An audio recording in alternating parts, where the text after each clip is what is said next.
Number 1, सहमत खान। दोस्तों आगे चलने से पहले आपको बता दें कि सहमत खान एक काल्पनिक नाम है जो कि भारत की एक बेहतरीन अंडरकवर एजेंट थी। दरअसल साल 1971 में वो इंडिया पाकिस्तान के युद्ध से पहले इंडियन आर्मी को एक ऐसे जासूस की जरूरत थी जो पाकिस्तान में रहकर दुश्मन की हर तरह की हरकत पर नजर रख सके, और इसमें सहमत खान का बेहतरीन योगदान था। और इस मिशन के लिए कश्मीर के सबसे बड़े बिजनेसमैन ने अपनी बेटी को इस जासूसी के लिए तैयार किया, लेकिन सहमत को जासूस का जॉब ही नहीं पता था, क्योंकि सहमत बहुत ही सीधी सादी लड़की थी तो वो क्या ही जासूसी करती। और क्योंकि उसके पिता बिजनेसमैन थे तो उसने अपनी जिंदगी भी बहुत ऐशो आराम से काटी थी। फिर भी वो अपने पिता, इसके बावजूद उन्होंने अपने पिता के कहने पर और देश के खातिर ये जासूसी का जोखिम भरा काम चुना। और ये जोखिम इतना बड़ा था कि वो वहाँ पहुँचने के बाद बच के आ भी पाती या नहीं इसकी कोई गारंटी नहीं थी। और इस मिशन को सक्सेसफुल बनाने के लिए सहमत खान ने पाकिस्तान के एक बड़े आर्मी ऑफिसर से शादी की ताकि वो पाकिस्तान में घुसकर पाकिस्तान की हर आर्मी एक्टिविटी पे नजर रख सके। और जिसके बाद हुआ भी कुछ ऐसा ही। सहमत खान ने वैसे ही किया। पाकिस्तान की बहुत ही खुफिया और अहम जानकारी सहमत खान ने इंडिया तक पहुंचाई। लेकिन दोस्तों उनके द्वारा पहुंचाई गई सबसे अहम इंफॉर्मेशन पाकिस्तान आर्मी का वो प्लान था जो कि उन्होंने INS विराट को डुबाने के लिए बनाया था। और सिर्फ सहमत खान की वजह से ही, यानी इस इंफॉर्मेशन की वजह से ही भारत ने पाकिस्तान के उस प्लान को पूरी तरह नाकाम कर दिया था। यानी अगर पाकिस्तान का ये प्लान सक्सेस हो जाता तो पाकिस्तान आर्मी इंडिया में घुस के आसानी से अटैक कर सकती थी। हालांकि इस मिशन को पूरा करने के बाद वो पाकिस्तान से वापस आ गई, लेकिन जब वो वापस आई तो वो गर्भवती थी, जिसके बाद उन्होंने एक बेटे को जन्म दिया जो आगे चलकर अपनी माँ के जैसे ही एक ग्रेट इंडियन सोल्जर बने और आज भी देश की सेवा करते हैं। और दोस्तों आपको बता दें कि इस समय सहमत खान, जो कि एक काल्पनिक नाम था, वो भारत के पंजाब के मलेरकोटला में रहती है। क्योंकि उनका नाम एक काल्पनिक नाम था इसलिए वो किस एड्रेस पे रहती है या कहाँ रहती है इसके बारे में किसी भी आम आदमी को नहीं पता है। नंबर 2, रविंद्र कौशिक। दोस्तों रॉ को ज्वाइन करना और रॉ के लिए काम करना ये एक तो बड़ी बात है ही, उसमें भी पूरी जिंदगी दांव पे लगा देना ये सबसे बड़ी बात है। और ये कर दिखाया रविंद्र कौशिक ने। लेकिन जासूसी के लिए किसी दूसरे देश की सेना में शामिल होना ये काफी चौंकाने वाली बात है। और ये इतना बड़ा रिस्क राजस्थान के रहने वाले रविंद्र कौशिक जी ने किया था, जिनका जन्म 11 अप्रैल 1952 में श्रीनगर में हुआ था, जिन्हें आज भारत समेत पूरी दुनिया द ब्लैक टाइगर के नाम से जानती है। वैसे रविंद्र कौशिक बचपन से तो एक आर्टिस्ट बनना चाहते थे और अपना सपना पूरा करने के लिए उन्होंने एक थिएटर भी ज्वाइन किया। और उनके लखनऊ थिएटर के एक्टिंग के दौरान ही रॉ के ऑफिसर की नजर पड़ी उन पर। वो रविंद्र कौशिक की एक्टिंग से इतना ज्यादा प्रभावित हुए कि उन्होंने उसी समय जासूस बनने के लिए उन्हें ऑफर किया, जिसे ब्लैक टाइगर ने स्वीकार कर लिया। जिसके बाद एज यूजुअल रॉ में उनकी ट्रेनिंग हुई, जिसमें उन्हें उर्दू, इस्लामिक धार्मिक ग्रंथ और पाकिस्तान के तौर तरीके सिखाए गए 1 साल तक। साल 1975 में मात्र 23 साल के रविंद्र कौशिक अपने मिशन के लिए पाकिस्तान चले गए और भारत के अंदर उनके सभी पुराने पहचान नष्ट कर दिए गए। जिसके बाद वो पाकिस्तान में पहचान नष्ट करने के बाद पाकिस्तान में वो रविंद्र कौशिक की जगह नवी अहमद बनकर गए। जिसके बाद रविंद्र कौशिक पाकिस्तान जाकर बाद में कराची यूनिवर्सिटी से LLB पूरी की। उसके बाद वो पाकिस्तान आर्मी में शामिल हो गए और आर्मी में ज्वाइन होने के बाद वो धीरे धीरे वहाँ की मैनेजर रैंक तक पहुँच गए। और उस दौरान भी वो पाकिस्तान आर्मी की सभी खुफिया जानकारी भारत तक पहुँचाते रहे। और दोस्तों आपको जानकर उन पर गर्व होगा कि उनकी भेजी गई जानकारी से 20,000 से भी अधिक सैनिकों की जान बची। लेकिन दोस्तों वो नहीं बच पाए, क्योंकि 1985 में रॉ के दूसरे एजेंट की गलती की वजह से रविंद्र कौशिक का भेद खुल गया। जिसके बाद हमारे ब्लैक टाइगर को पाकिस्तान आर्मी ने गिरफ्तार कर लिया। उसके कुछ ही दिनों बाद पाकिस्तान कोर्ट ने उन्हें मौत की सजा सुना दी और वहाँ पर उन्हें 3rd डिग्री और जितने भी बुरे टॉर्चर हो सकते थे वो सारे किए गए। जिसके बाद साल 2001 में उनके कई तरह के टॉर्चर झेलने के बाद उनको TB हुआ, जिसके बाद उन्हें हार्ट अटैक हो गया और ब्लैक टाइगर ने और जेल के अंदर ही उनकी मौत हो गई। लेकिन दोस्तों उनकी इस देशभक्ति के लिए उन्हें एक लाइक और एक सलाम जरूर कीजिएगा, क्योंकि उन्होंने जेल में रहने के बाद भी और इतने टॉर्चर सहने के बाद भी पाकिस्तान को अपने भारत की कोई भी गुप्त जानकारी नहीं दी। नंबर 3, मोहनलाल भास्कर। दोस्तों Mohanlal Bhaskar Indian intelligence agency raw के वो जासूस थे जिनका जन्म भारत के आजाद होने से करीब 5 साल पहले पंजाब के अबोहर में 30 नवंबर 1942 में ही हुआ था। जिस वजह से उनका शुरुआती जीवन ही काफी संघर्ष के साथ शुरू हुआ था, क्योंकि मोहनलाल भास्कर को पढ़ाई से काफी ज्यादा लगाव था, जिसके कारण वो मजदूरी और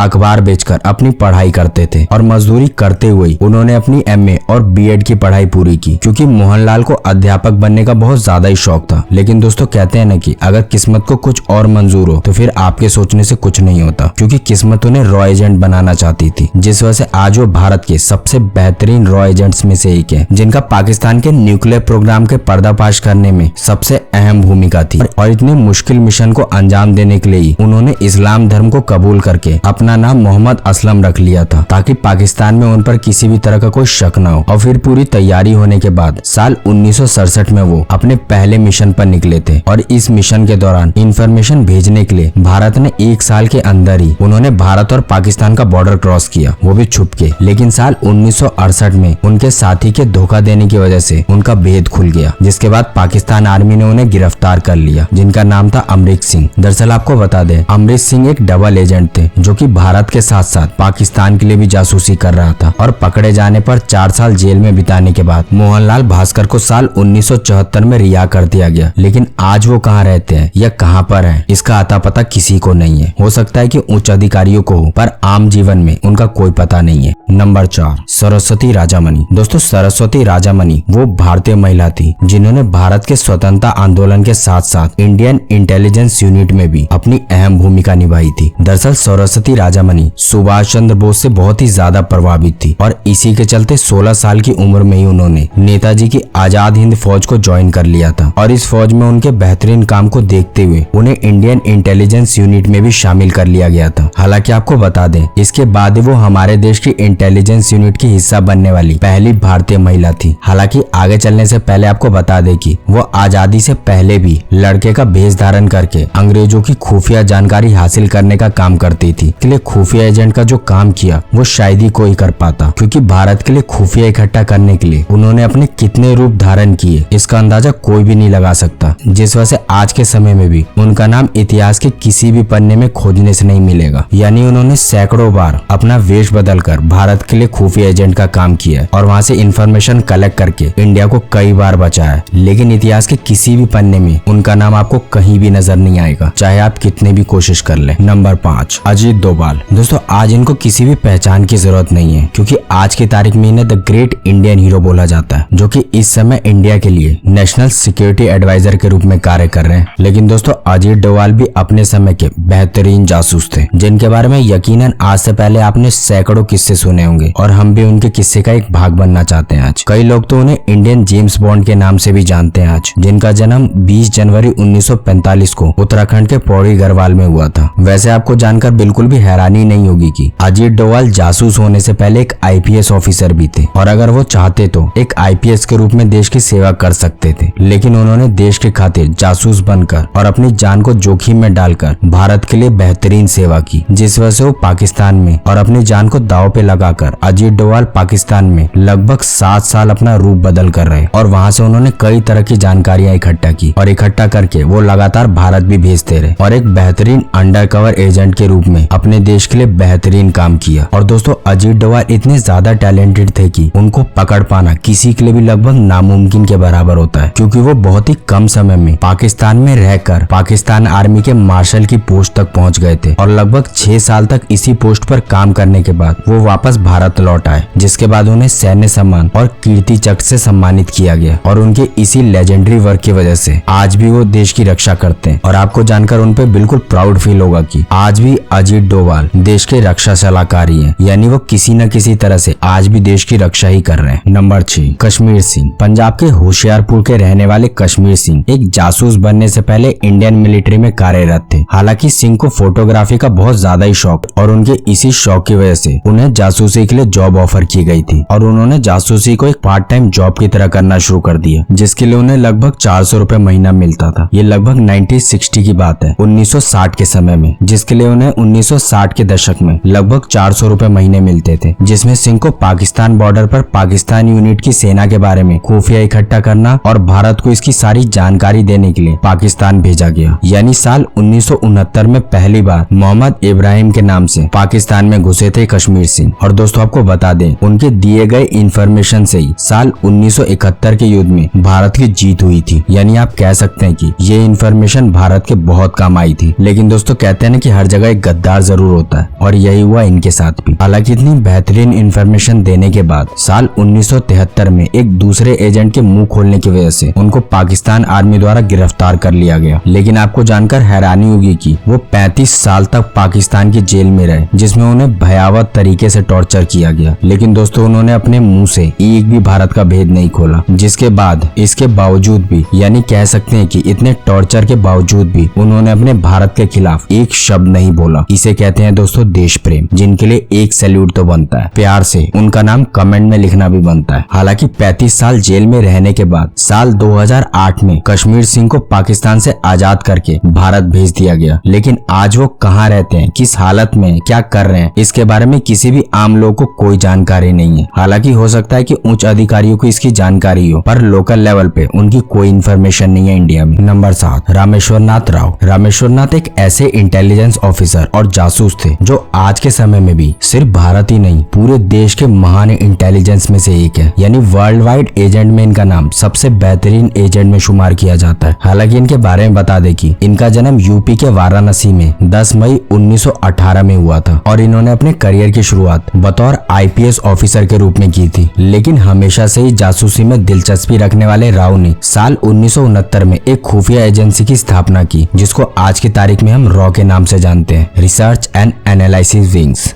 और रामेश्वर राव को ही भारत में रॉ जैसी बेहतरीन खुफिया एजेंसी का होने का सबसे बड़ा श्रेय जाता है। यानी इजी लैंग्वेज में आपको बताए तो रामेश्वर नाथ राव को ही फाउंडर ऑफ रॉ बोला जाता है। हालांकि दोस्तों वो एक ऐसे खुफिया एजेंट थे जिसके बारे में आज भी कई लोगों को कुछ खास जानकारी नहीं है। हालांकि आज तो वो हमारे बीच नहीं है, क्योंकि साल 2002 में 83 साल की उम्र में उनकी डेथ हो गई थी। लेकिन उनके बारे में भी कहा जाता है कि वो एक बेहतरीन रॉ एजेंट थे। लेकिन इतिहास के पन्नों में इनकी कहीं कोई छाप नहीं है। लेकिन कई इतिहासकारों द्वारा ये जरूर कहा जाता है कि इन्होंने ऐसे ऐसी खुफिया बातों को भारत के सामने लाके रखा था, जिनकी वजह से भारत आज की डेट में सुरक्षित है।